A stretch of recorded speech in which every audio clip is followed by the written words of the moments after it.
Hello friends, അപ്പോൾ ഇന്ന് നമ്മൾ ശ്രമിക്കുന്നത് ഒരു പലഡേറിയം അല്ലെങ്കിൽ പലേഡിയം അക്വേറിയം നിർമ്മിക്കാനുള്ള ശ്രമത്തിലാണ്. ഇതിന് വേണ്ടത് കുറച്ച് കൊക്കോപിറ്റ്, ഫോം, നാച്ചുറൽ പ്ലാന്റ്സ്, അതേമാതിരി ലൈറ്റിങ്. പിന്നെ ഇതിൻ്റെ കൺസെപ്റ്റ് അല്ലെങ്കിൽ തീം എന്താണെന്ന് വെച്ചിട്ടുണ്ടെങ്കിൽ ഒരു റെയിൻ ഫോറസ്റ്റ് വിത്ത് വാട്ടർഫാളാണ് നമ്മൾ ചെയ്യാൻ ഉദ്ദേശിക്കുന്നത്. ഇതിൽ നമ്മൾ ADA റോക്സ് ആണ് ഉപയോഗിച്ചിട്ടുള്ളത്. നമുക്ക് റോക്സിൻ്റെ ഒരു ഫീലിംഗ് വരാൻ വേണ്ടിയിട്ട് ADA റോക്സ് സ്റ്റിക്ക് ചെയ്തിട്ടാണ് നമ്മൾ ഒരു പാറക്കെട്ടുകൾ പണിതെടുത്തിട്ടുള്ളത്. ഇതിൻ്റെ വർക്ക് നിർമ്മിതി കംപ്ലീറ്റ് ആയിട്ടില്ല, എനിക്കൊരു അപ്ഡേഷൻ തന്നുള്ളൂ. ഭയങ്കര ഭംഗിയാണ് പലേഡിയം അക്വേറിയം കാണാൻ.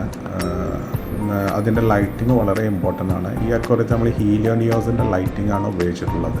ഒരു 7 to 8 hours ലൈറ്റിങ് നമ്മൾ കൊടുക്കണം. അതിന് ടൈമർ സെറ്റ് ചെയ്തിട്ടുണ്ടെങ്കിലും നല്ലതായിരിക്കും. പിന്നെ അതിൻ്റെ വാട്ടറിങ്ങിന് വേണ്ടിയിട്ട് നമുക്ക് മിസ്റ്റ് ചെയ്യാൻ പറ്റും. ഏത് കസ്റ്റമേഴ്സിനും അവർക്ക് വേണ്ട തീം അനുസരിച്ച് നമുക്ക് പലേഡിയം സെറ്റ് ചെയ്ത് കൊടുക്കാവുന്നതാണ്.